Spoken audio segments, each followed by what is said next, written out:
Guys, sorry that I'm a little late on my live stream. I was playing Catan with my family, grandpa and uncle and mom up there, upstairs. And yeah.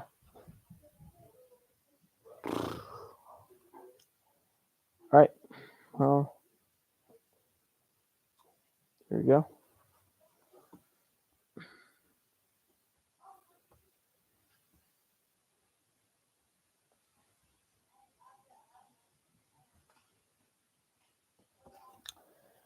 Well,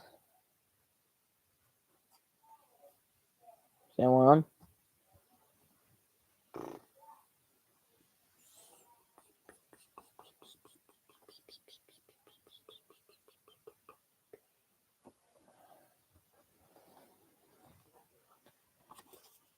Comment hi if you're on.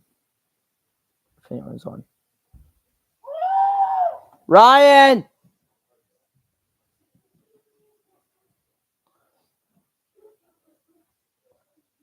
My uncle's so annoying. Alright.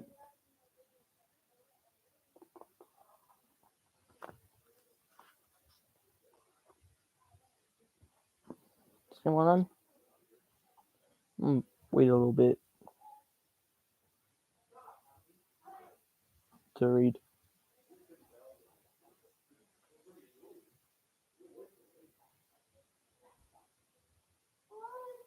Ryan! Shut up!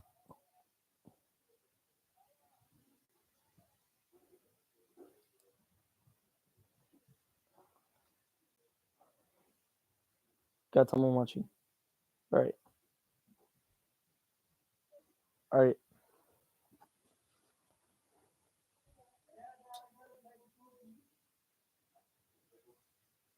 My uncle. Alright.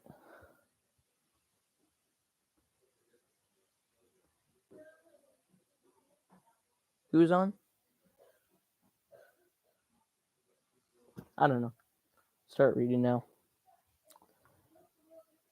Oh yeah, so a little refresher. Last two chapters, I read the prologue and chapter 1. Prologue was about the construction incident at Jurassic Park. Well, they had to bring a kid over to hold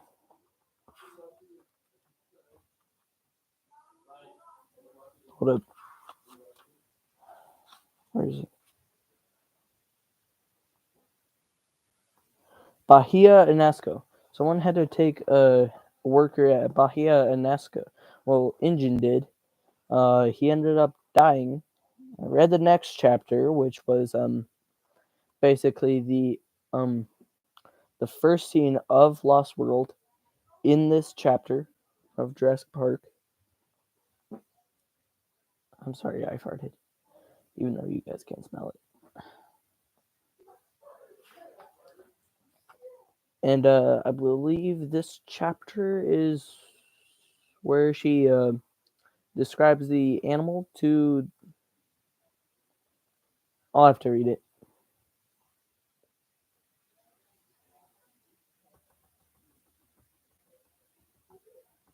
I want to spam hearts.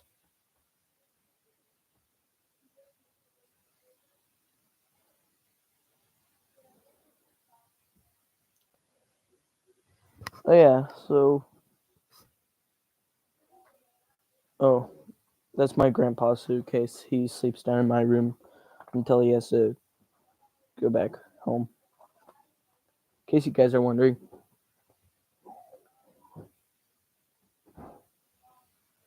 I'm gonna get started now. Ponterenez.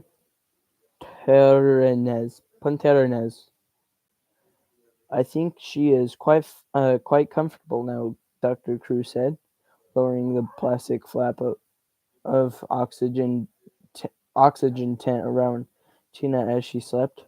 Mike Bowman sat beside the bed, close to his daughter. Mike thought Dr. Cruz was probably pretty capable. He spoke excellent English, the result of training at medical centers in London and Baltimore.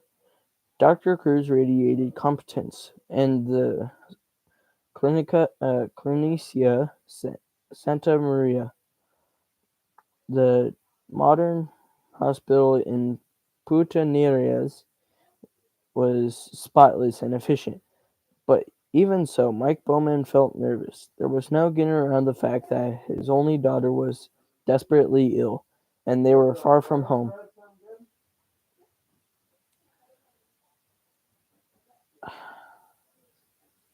When Mike when Mike had first reached Tina, she was screaming hysterically.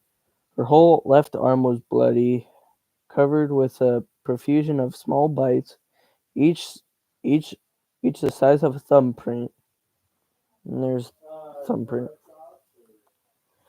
And there were flakes of sticky foam on her arm, like a foamy saliva.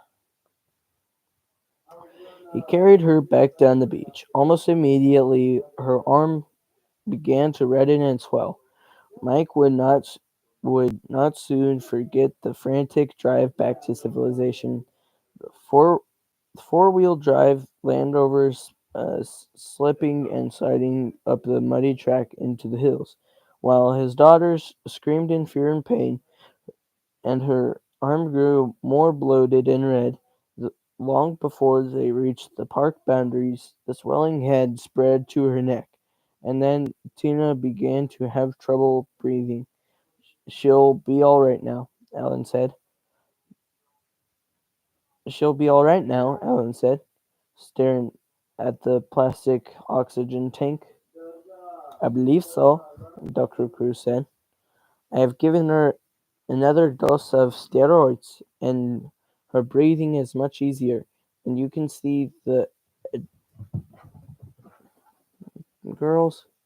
No, you two get back upstairs.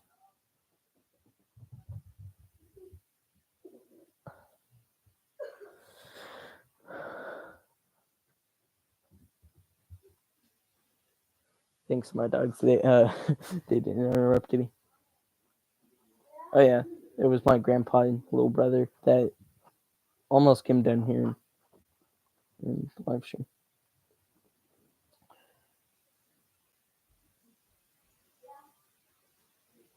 The edema in her arm is greatly reduced, Mike Bowman said.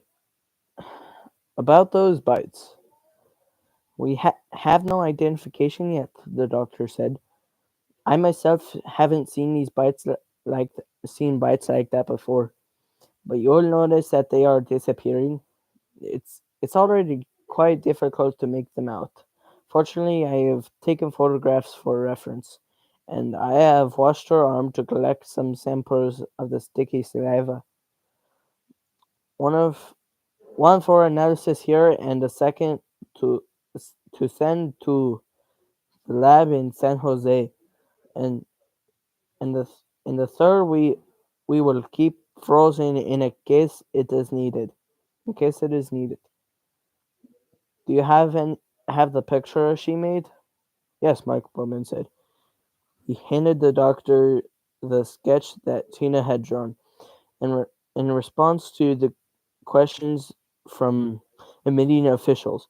This was the animal that bit her, Dr. Cruz said, looking at the picture. Yes, Mike Bowman said.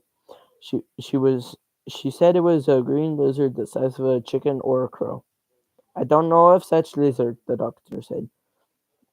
She has she has it drawing on its hind legs.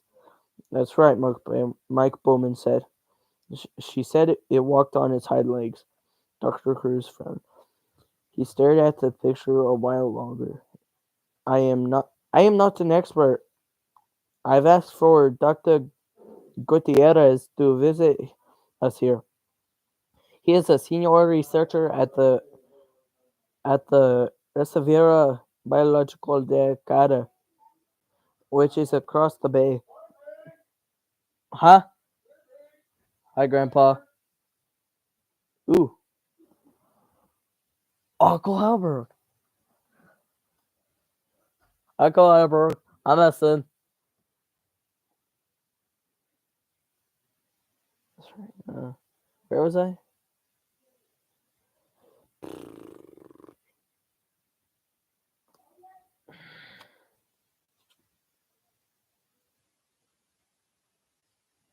Dang it.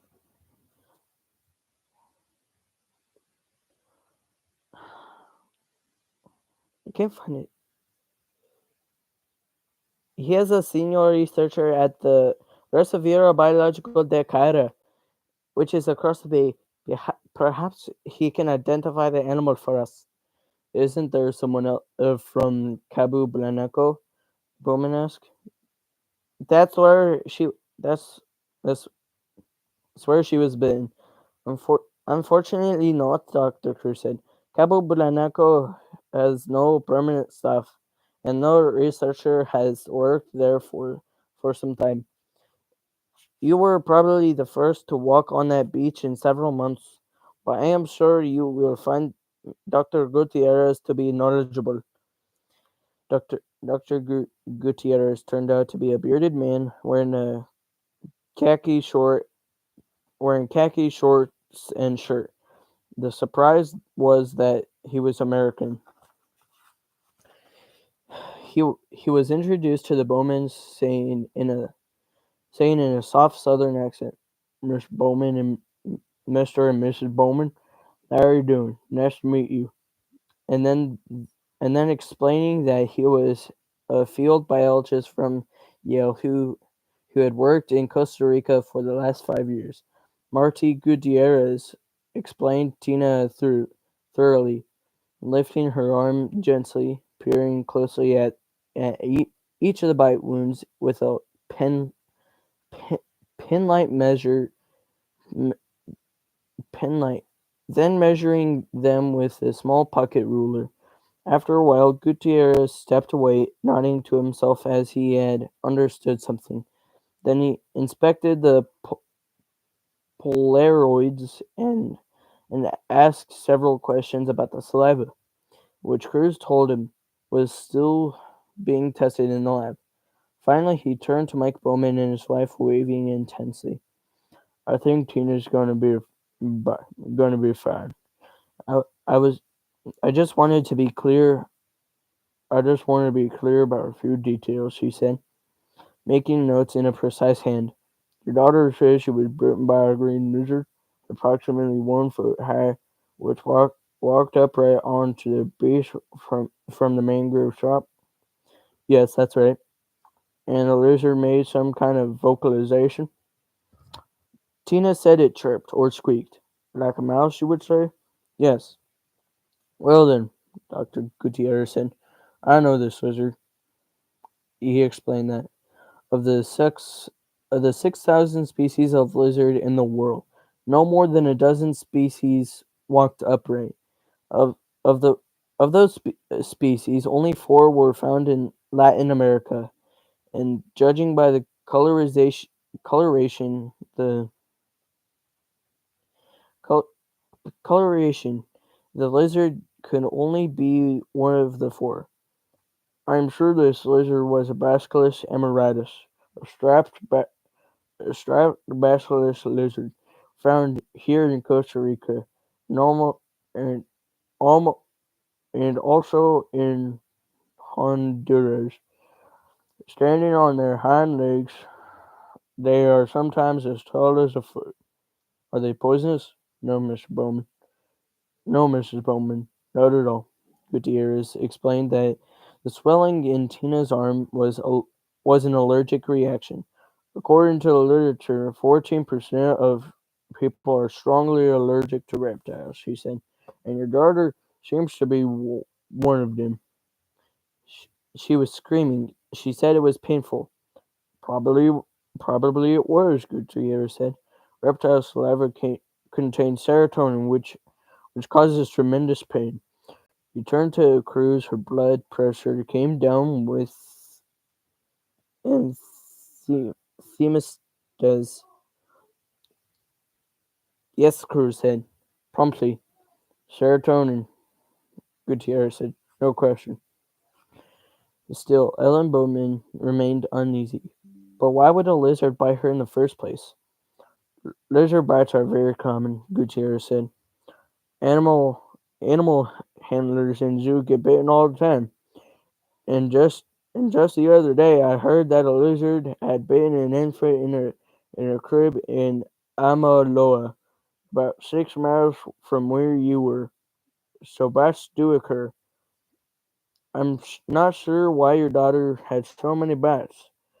What was she doing that at the time? Nothing, she said. Nothing. She said she was sitting pretty still.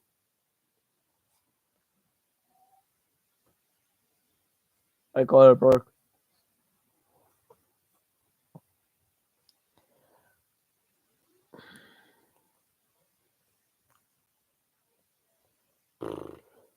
God dang it. Nothing, she said. She was sitting pretty still because she didn't want to frighten it away. Sitting pretty still? Gutierrez said, frowning. He shook his head. Well, I don't think we can say exactly what happened. Wild animals are unpredictable. And what about the foaming saliva on her arm? Helen said. I keep thinking about I keep thinking about rabies. No, Dr. Gutierrez said. A reptile can't carry rabies, Mr. Bowman. Mrs. Bowman. Your daughter has suffered an allergic reaction to the bite of a basilisk lizard. Nothing more serious. Mac Bowman then showed Gutierrez the picture that Tina had drawn. Gutierrez nodded. I would accept this as a picture of a basilisk lizard, he said. A few details are wrong, of course. The neck is too the neck is much too long, and, and she has drawn the hind legs with only 3 toes instead of 5.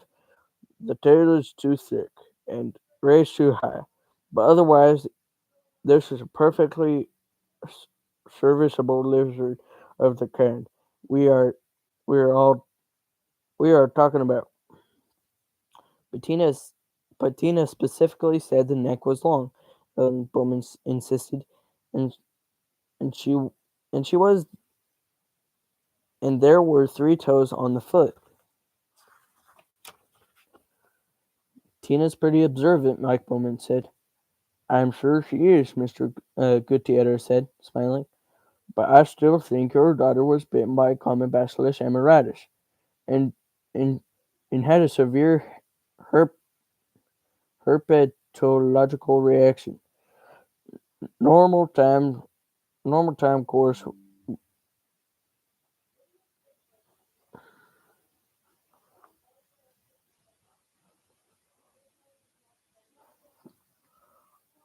I have to go pie. Bye, love you, Poppy. Love you too, Kohaberg.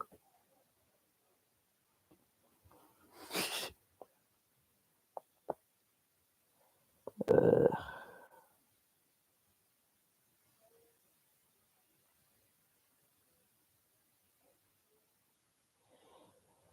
this happens a lot. Normal time course with medication is 12 hours. She she should be just fine in the morning. In the modern laboratory in the basement of the Clinica Santa Maria, word was received that Dr. Gutierrez had identified the animal that had bitten the American child as a harmless bacillus lizard. Immediately, the analysis of the saliva was halted, even though a permanently fraction showed several extremely high molecular weight proteins of unknown biological activity. But the night technician was busy, and he placed the saliva samples on the holding shelf of the refrigerator. The next morning, the day clerk checked the holding shelf against the names of discharged patients, seeing how much that Bowman Christina L. was scheduled for discharge.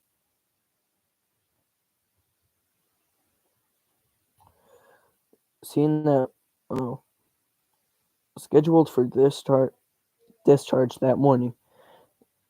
The clerk threw out the saliva samples at the last moment. He noticed that one sample had the red tag, which meant that it was to be forwarded by the university lab in San Jose. He retrieved the test tube from the waste basket and sent it on its way. Go on, say thank you to Dr. Cruz, Bowman said, and pushed Tina forward. Thank you, Dr. Cruz, Tina said. I feel much better now. And she reached up and shook the doctor's hand. Then she said, You have a different shirt. For a moment, Dr. Cruz looked perplexed. Then he smiled. That's right, that's right, Tina. When I work all night at the hospital in the morning, I change my shirt. But not your tie. No, just my shirt. Ellen Bowman said, Mike told you she's observant. She certainly is, Doctor. Dr. Cruz smiled, and she took the little girl's hand gravely. Enjoy the rest.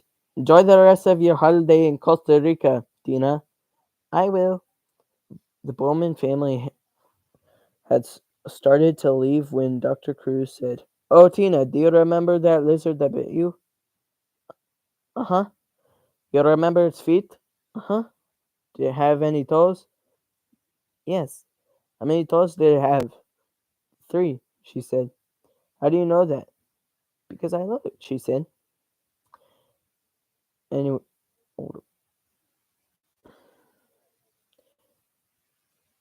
all the birds on the beach made marks in the sand with three toes, like this.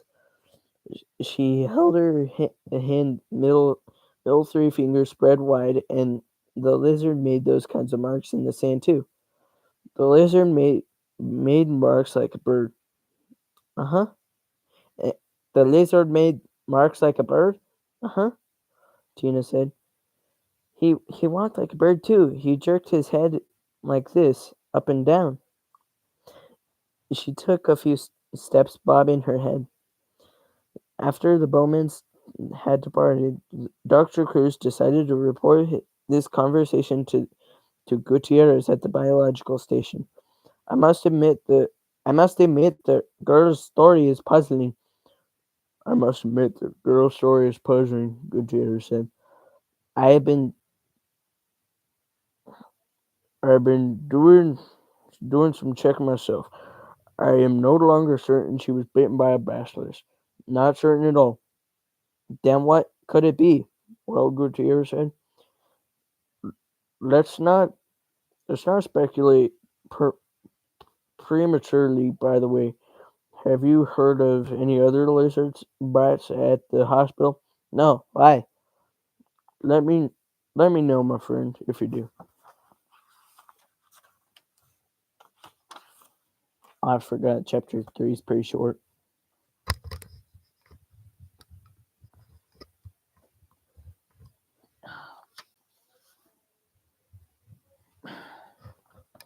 Marty Gutierrez sat on the beach and watched the afternoon sun fall lower in the sky until it sparkled harshly on the water of the bay, and its rays reached beneath the palm trees to where he sat among the mangroves and on the beach of Cabo Blanco.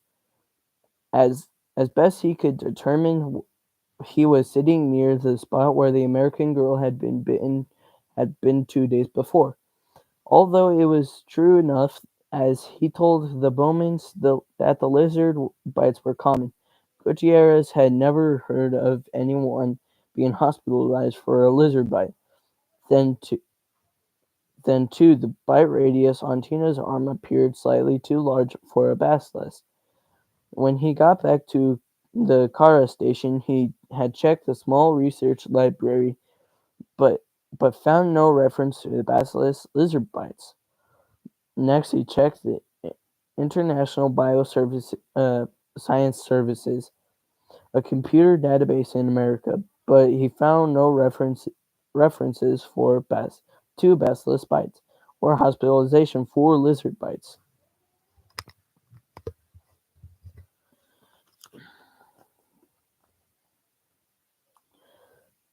Then he then called the medical officer in Amaloya, who confirmed that a 9-year-old infant sleeping in its crib had been bitten on the foot by an animal. The grandmother, the only person actually to see it, claimed was a lizard. Subsequently, the foot had become swollen and the infant nearly died. The grandmother described the lizard as green with brown stripes. It had bitten the child several times before the woman frightened it away. Strange, Dr. Gutierrez said. No, no, not like all the others, the medical officer replied, adding that he heard of the other biting incidents. A child in Vas- Vasquez, the next village up the coast, had been bitten while sleeping.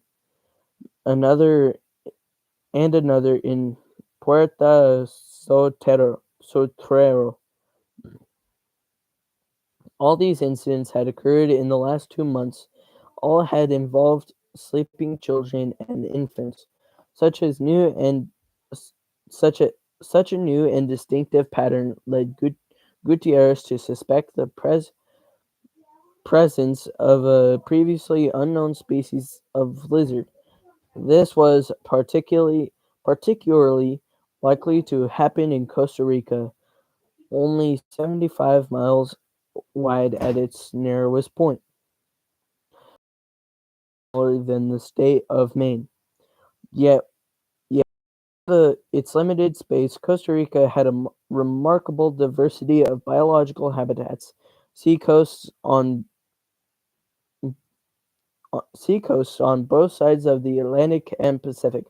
Four four separate mountain ranges included 12,000-foot peaks and active volcanoes, rainforests, cloud forests, temperate zones, swampy marshes, and arid deserts. Such a ecological diversity sustained an astonishing diversity of plant and animal life. Costa Rica had three times as many of species of birds as all of North America, more than 1,000 species of orchids, more than 5,000 species of insects. New species were being discovered all the time at a pace that had increased in recent years. For a sad reason, Costa Rica was becoming deforested, and as jungle species lost their habitats, they moved into other areas and sometimes changed behavior as well. So a new species was perfectly possible, but along with the excitement of a new species was the worrisome possibility of new diseases. Lizards car- Lizards carry viral diseases, including several that could be transmitted to man. The most serious, the most serious was a central saurian encephalitis, or CSE, which caused a form of sleeping sickness in human beings and horses. Gutierrez felt it was important to find this new lizard, if only to test it for disease. Sitting on the beach, he watched the sun drop lower and sighed. Perhaps Tina Bowman had seen a new animal, and perhaps not. Certainly Gutierrez had not.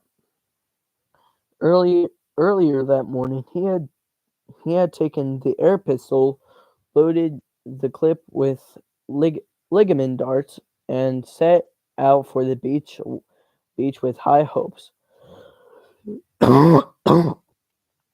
But the day was wasted. Soon he would have to begin the drive back up the hill. From the beach, he did not want to drive that road in darkness. Gutierrez got to his feet and started back up the beach side. Farther along, he saw the dark shapes of howler monkey, ambling across the edge of the mangrove swamp. Gutierrez moved away, stepping out toward the water. If there was one howler, there would probably be others in the trees overhead, and howlers tended to urinate on intruders. But this particular howler monkey seemed to be alone, and walking slowly, and pausing frequently to sit on its haunches. The monkey had something in its mouth. As Gutierrez came closer, he saw that it was eating a lizard. The tail and the hind legs dropped from the monkey's jaws. Even from a distance, Gutierrez could see the brown stripes against the green. Gutierrez dropped to the ground and aimed the pistol.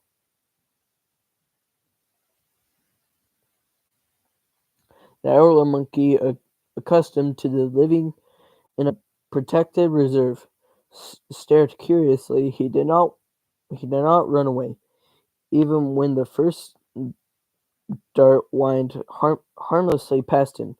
When the second monkey struck deep in the thigh, the howler screeched in anger and surprise, dropping the remains of its meal as it fled into the jungle. Gutierrez got to the, got to his feet and walked forward.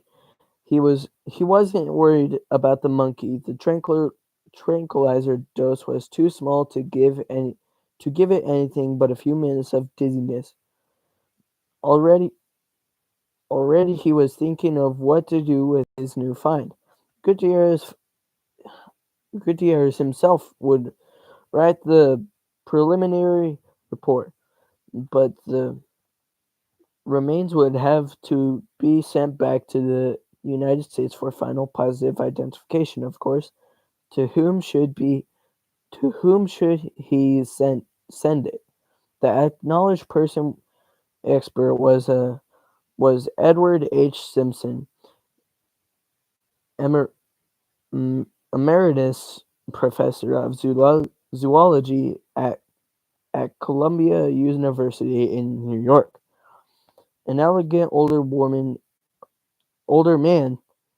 with swept back white hair, Simpson was the world's leading authority on lizard taxonomy. Probably Marty thought he would send his lizard to Dr. Simpson. Well, that was the end of chapter 3. Like I said, I would only read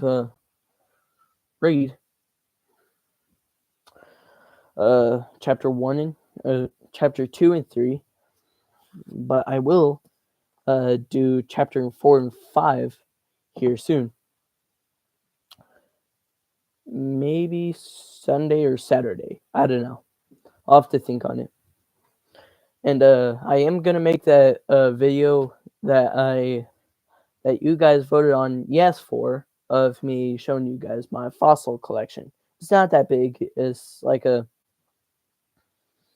few fish, ammonite fossils, clam fossils, stuff from hogbacks in Colorado, and some dinosaur teeth. So yeah, I will see you guys in another time.